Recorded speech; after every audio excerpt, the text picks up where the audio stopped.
kama mchipusi nguwe ina nkoko ekuleni diwange ke dilivunira bwa wali oda kuba muntu muli bwe chipusi zeke olwokuba nti nikukuliza mu mbeera ya kigaiga gala anavuga kuleni katoda kuma kusodo voda kuna kuki oda kuma muntu muzibu wena kati na chipusi da diveko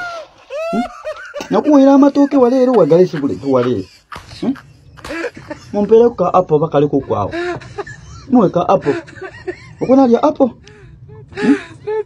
ko wabukobe obunyama bwembuzi bona wapolesa waleere ndese ndisombe byokulya kati okona gema mu chipusi ndakuba muntu muzibu weno ndakuba muntu muli buli chichi chentale nikukuliza mu mbeera ya kigaiga yeneti ngo bwa kuchapata sapato jolo kwenda ande chama neno mutompera ku ko sweet oba buli ku kwa kati ntinkati nikukuliza mu mbeera ya kigaiga yetido ba bonva oba nana asobola okukumira togema mu chipusi